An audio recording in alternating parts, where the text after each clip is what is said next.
Well, good Friday morning to everybody. Here we are on, what is this, June 12th. We are on day 5, I believe it is, of our spiritual disciplines. And, it looks like the warm weather has arrived, and we're not going to complain about that. We're going to enjoy it as long as we can. And most of you have air conditioning, so that it doesn't affect you all that much. You're going to hear the traffic going by because I have the window open. So let me just close this up. I'll sweat it out for a little bit here. Okay, so that's closed up. Today we're looking at Ephesians chapter 4, verse 23-24. And again, we're dealing with the disciplines, our responsibility in this relationship. And as you know, we're being transformed. We've been invited into the kingdom of light. And having been invited in, we have to take citizens classes. We have to learn God's ways. We have to learn what is acceptable to Him. We have to learn righteousness. Yes, righteousness is declared on us. He has declared us to be righteous, but we are also being transformed into that righteousness, and we have a part to play in that. We are co-partners with Him, even in our transformation, in that we have a responsibility for the renewing of our mind. We have a responsibility to study the principles of the kingdom. We have a responsibility to discover the heart of God. We have a responsibility to know the will of the King. And that is revealed to us by the Holy Spirit, and we learn it through the Word. So we can study it, but it doesn't become part of us until we take a step and the Holy Spirit is then able to transform that in us. So there's this partnership thing that's going on. But if you sit back and you don't do anything, then it's not going to happen. There has to be this partnership thing that's going on. In Ephesians 4, we read, Paul has listed some of the corruption, some of the, let me just see here, and let me put on my glasses. In Ephesians 4, I wasn't going to do this, so that's why I'm not prepared, but I just want to give you a little bit of the background here. In NIV it says, "You, however, did not come to know Christ that way." So before that, he's talking about, so I tell you this and insist on it in the Lord, that you must no longer live as the Gentiles do, in the futility of their thinking. They are darkened in their understanding and separated from the life of God because of the ignorance that is in them due to the hardening of their hearts. Having lost all sensitivity, they have given themselves over to sensuality, so as to indulge in every kind of impurity with a continual lust for more.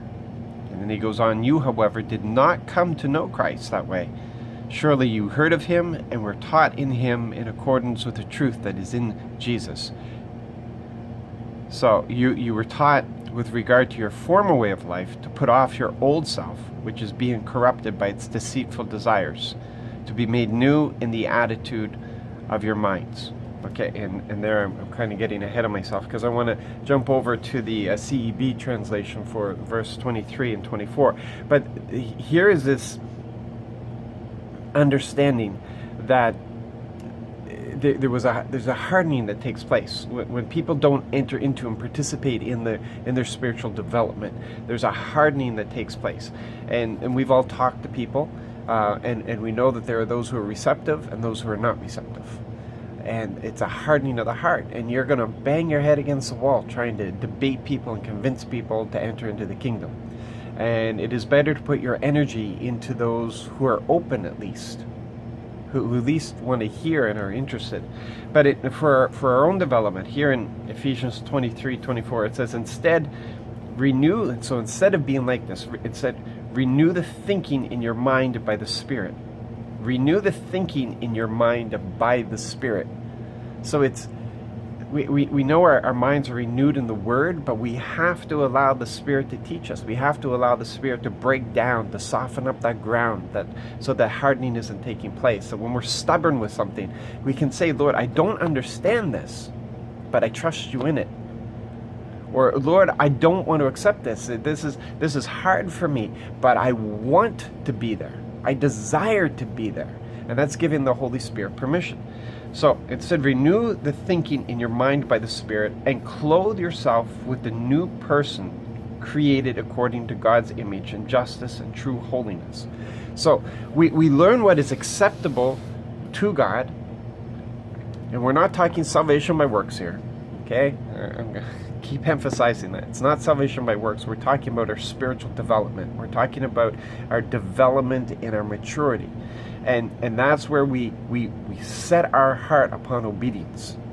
Upon obedience. When Jesus says, don't lie, then don't lie.